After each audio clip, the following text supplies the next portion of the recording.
started. Hey y'all, we are out in my garden. Obviously, you're gonna hear some noise from our barn from the chickens, you're gonna hear some road noise, but I wanted to be out here because it's very inspiring to sit out in the garden and talk about the garden. So we're just going to go on a little mini tour. I'm gonna talk to you a little bit about the process of our raised bed gardens, some of our in-ground traditional gardens, pros and cons, and then at the end I'll be bringing you my first from garden recipe idea that we absolutely love. So throughout this summer, I'm going to show you a lot of things we're growing, putting up to can, preserving them, fermenting them, baking with them, cooking with them. So I will be bringing y'all those periodically throughout the summer. Let's just jump into the gardening. We have raised bed gardens. We have 8 of them now, and then we have 4 garden plots that are in-ground traditional gardening, and then we have another like raised bed up at the front of our property, but I don't really count that because all that's up there is strawberries.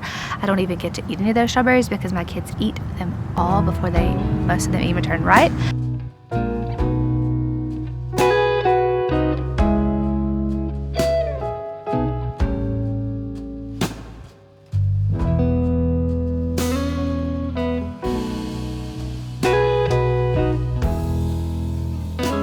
When we first moved to this property, where we are sitting right now in the raised bed garden fenced in area, we planted a traditional in-ground garden with the rows and the hills, and it was a disaster. My husband and I just were like ready to jump into homesteading.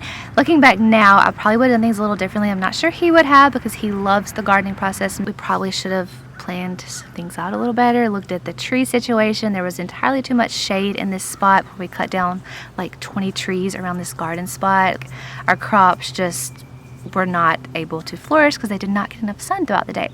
So after that first year, we were like, let's try some raised beds. So we built 4 cedar raised beds at the front of our property, and that kind of set our fire for raised bed gardening. And I know raised bed gardening is like all the rage right now. Everybody wants to do raised bed gardening, and I love the look of them, and I love the look of cedar raised beds, and I love the walkways and the paths between raised beds and just the yard ornament that they provide. But they're very appealing, but there are a lot of expenses up front that we probably should have looked into before we delved into this. I don't regret that we did this, but we have put a lot of time, effort, and money into this space when we probably should have been putting some of that time and effort into getting animals ready to raise, such as our chickens, our pigs, our milk cow, eventually beef cows. We put a lot of effort into this garden, and like I said, my husband probably would not go back and switch it.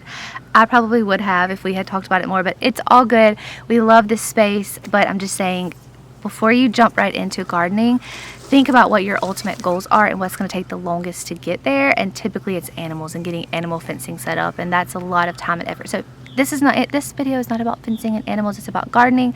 Just want to throw that out there, that this is a beautiful space, and you're going to see how lovely it is and how much we love to spend time out here, but it did not come without a pretty hefty price, a lot of effort, work, and time. So we built these last year after we had a first year in-ground garden. It was a disaster. Then we had a few raised beds. We loved the process of raised bed gardening, so we decided to convert this area that was the in-ground garden to a raised bed. Beautiful garden accent here. Raised beds are beautiful, but you have to haul in logs, wood, dirt, soil to get your soil ready. And while you aren't having to amend and work with the soil in the ground, you're having to bring all that in. You've got to have a way to haul it. It's a lot to get started, to get a front started. Bringing in all of these rocks in our raised bed was a lot, and that is why we don't have this finished, because it's expensive, and we've had to do this in stages. We did 6 raised beds last year, we did 2 more this year, and we still have 4 to 6 left. So you'll see the whole back corner of the garden is not even finished. It just still has a tarp down to keep the weeds out. I do love the aspect of weeding. It is a lot easier to weed in raised beds than in ground, and I will let y'all know that we are not great weeders. But you'll see in this video, we don't have the beautiful ground cover, perfectly weeded, perfectly manicured gardens that you see a lot of times here on YouTube, and I didn't want to show a false view of that, because while I do weed the raised beds quite often, the in-ground garden gets neglected a lot more, but our crops still grow.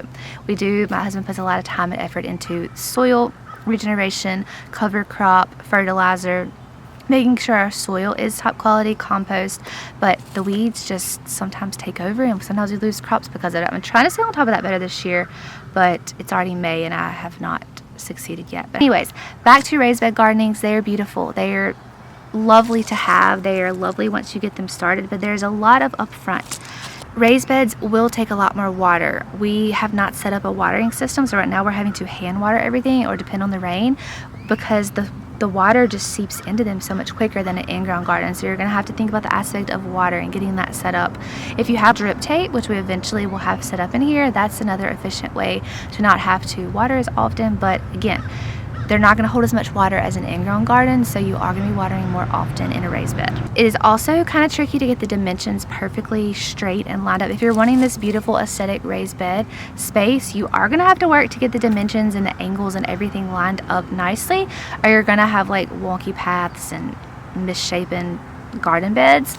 My husband was on top of that, and I don't want to sound negative about our raised beds, but I just want to give you like the upfront cons of this before I just show you our beautiful garden and I'm like, look at this, look what we've done. And it's not all just beauty that you see on social media for gardening, especially raised bed gardening. And you kind of become addicted to gardening like this, and then going back to the in-ground garden is a little trickier. But we have realized that we want to grow food to sustain us a lot longer than just the gardening season. We want to be able to can green beans, can potatoes, can tomatoes to make sauces, put up potatoes in our basement, put up cabbage as sauerkraut.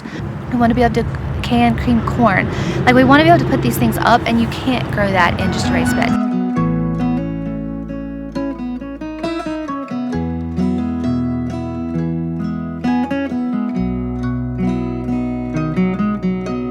We can't just wait around and build more and more raised beds to grow enough food for our family. If we're wanting to be sustainable in that way, we have to resort back to in-ground gardening. And that's how gardening has been done for hundreds of thousands of years. Before raised beds became popular and like the trendy thing, people were gardening in the ground.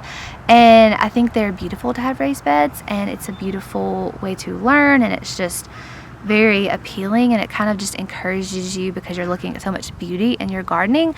But if you're wanting long-term gardening, large amounts of gardening, you're going to have to probably resort to some in-ground at some point for some certain crop. Things like pumpkins, I don't even think they would grow well in a raised bed because they just need so much space. Squash as well. We grew squash in a raised bed last year, and they just took over the entire raised bed because squash grows so big and so well here in Mississippi in the South. We had 4 plants, and they were just monstering over everything else in the bed. Same thing with raised beds and nutrients. You've got to add the nutrients back to your raised beds each year because they're pulling so much of that nutrients because they're in such a small space. All right, so that is our raised bed garden, in-ground garden. Again, you're not going to see perfectly weeded, perfectly manicured paths, beds, walkways, soil, because that is just not the season we're in. As my husband and I grow older and our kids grow older and they can help us more, I hope we get weeding a little more under control. But for now, we eventually want to look into some sort of ground cover, such as either leaves, straw. We just are not quite there yet. This is only our 4th gardening season at this property. We only had like very small gardening in our last 2 homes, and that was really just all my husband. This is really the 2nd year I've really helped him in the garden a lot more. And again, he is still, hey Tinsley, he is still most of the power and the design and the dream behind this garden. So I hope you enjoyed seeing our raised bed gardening and just a little bit of the pros and cons of raised beds. They are so beautiful, and I absolutely love this space. It's so peaceful and calming to come out here in the evenings and enjoy what we have built and planted and will soon harvest with our family. Our kids love this space, but it doesn't come without a lot of work, time, money, and effort. And I just wanted to be clear on that anytime you see these beautiful spaces on social media, that there might not always tell you what work came with it. I want to inspire you and to inspire you to be creative in gardening, but very much want to be real and honest as well. So let's jump into our cabbage recipe.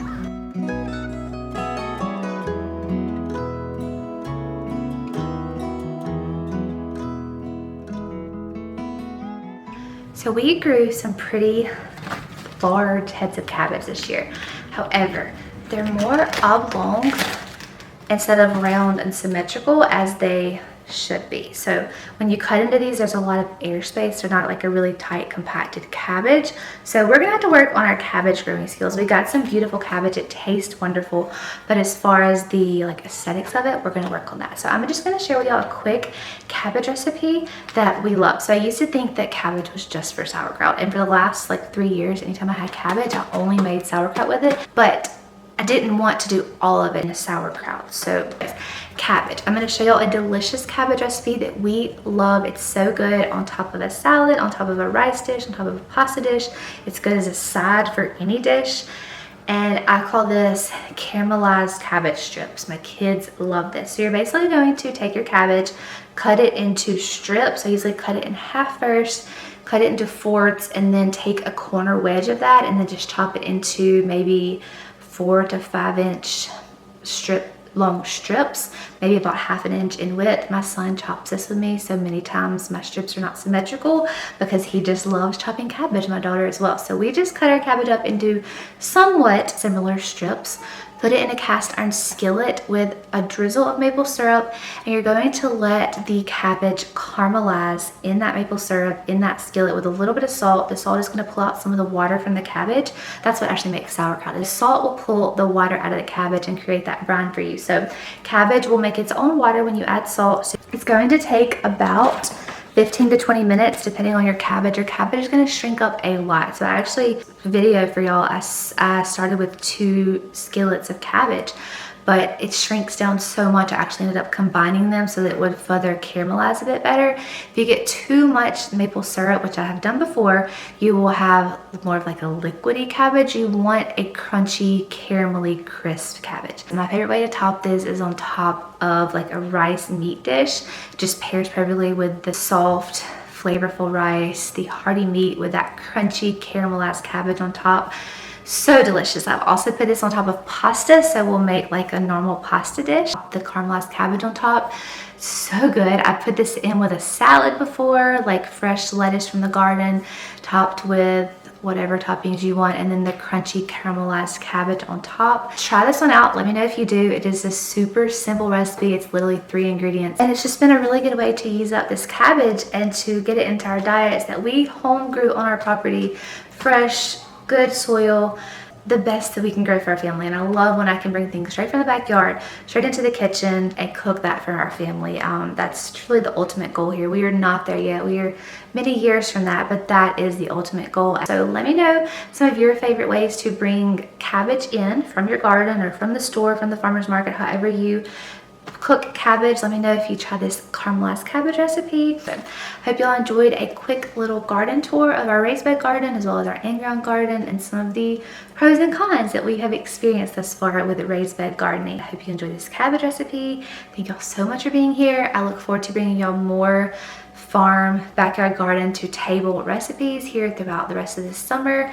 So stay tuned for all of that because I have lots of things growing that we're going to be preparing throughout the rest of this harvesting season, and I will see you all in a future video.